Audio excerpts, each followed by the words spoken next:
Okay, so for this assignment, I chose to discuss a novel called The Buddha in the Attic. It is written by an author named Julie Otsuka, and I'm going to be discussing this novel in relation to, identity, place, and assimilation. So I have a little clip here that I found on YouTube, and it's Julie Otsuka reading a small excerpt from The Buddha in the Attic. So let's listen in on this. Julie Otsuka, and my novel is called The Buddha in the Attic. And it's about picture brides who were Japanese women who came to this country earlier in the early 1900s from Japan to marry men whom they never met, but with whom they corresponded.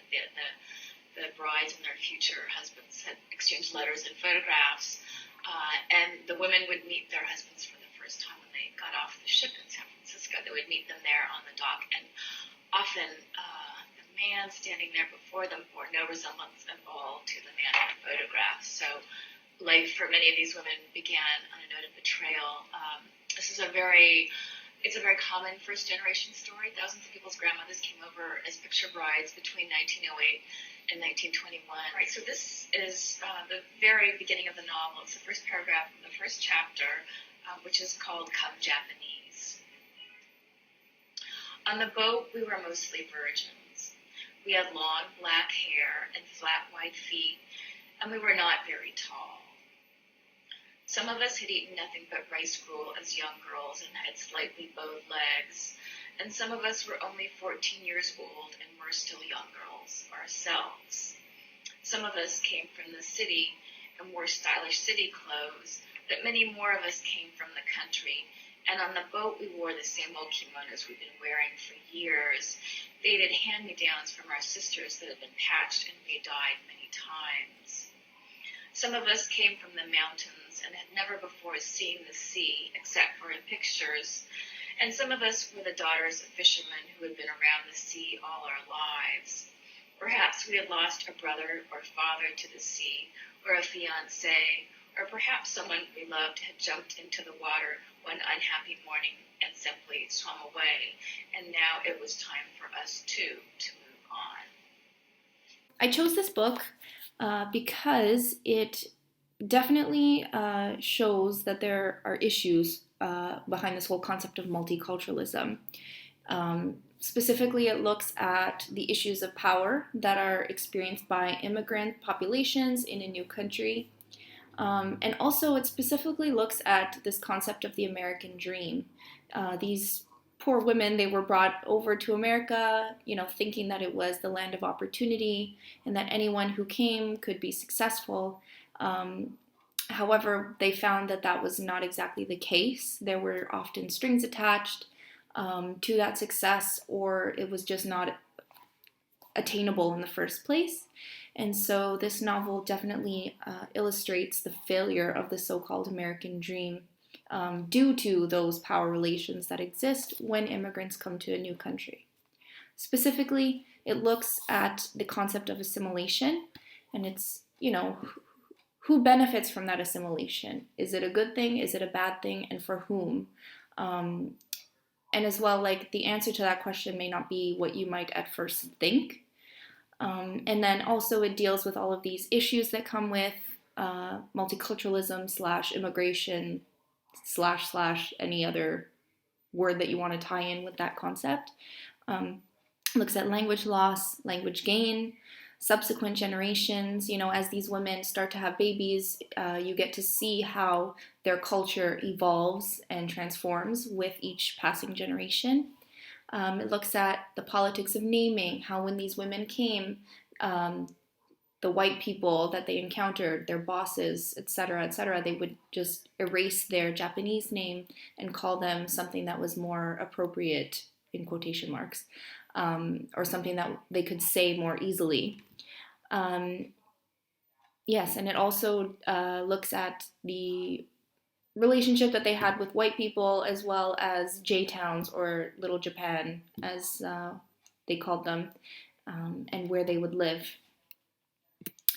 So the questions that I pulled from the critical literacy lecture that I feel this book addresses. The first one is, who wrote this text? Why did the author write this text? What is the author's experience on this topic?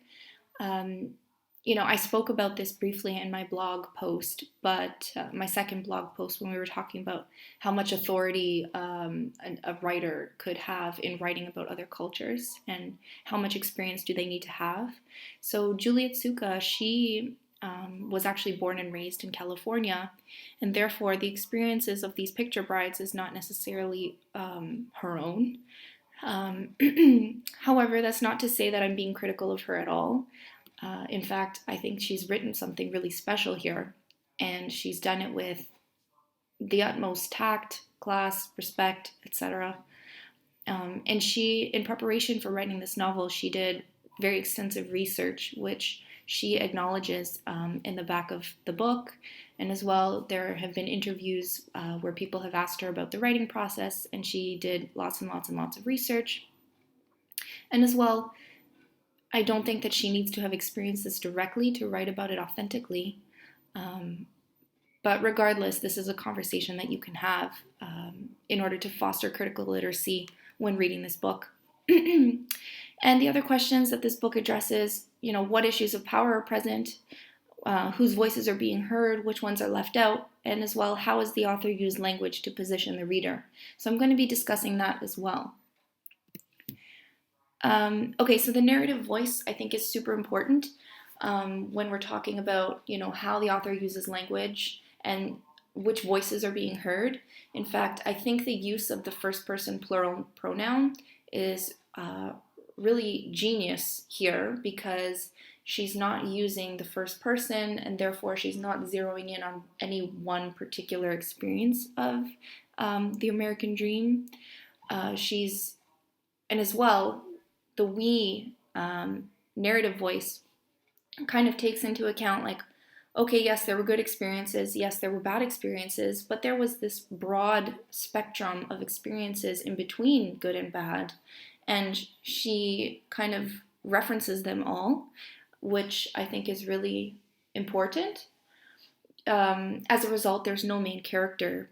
However, the use of the we kind of brings these women together in their experiences, and although their individual experiences with the American dream are somewhat different, they are nonetheless kind of tied together by their background, their experiences, and the fact that they have come here together, kind of all in the same boat, literally and figuratively, and they're just dealing with all of the complexities of multicultural society as it is expressed to them. So yes, I think that's super important. Okay, power relations. I just wanted to read 3 quick quotations from the book because I think they illustrate this whole concept very well. So the first one, they're referring to advice they were given when they first came about the white people that they would be encountering, working for, and seeing in their everyday lives. Stay away from them, we were warned. Approach them with caution if you must. Do not always believe what they tell you, but learn to watch them closely.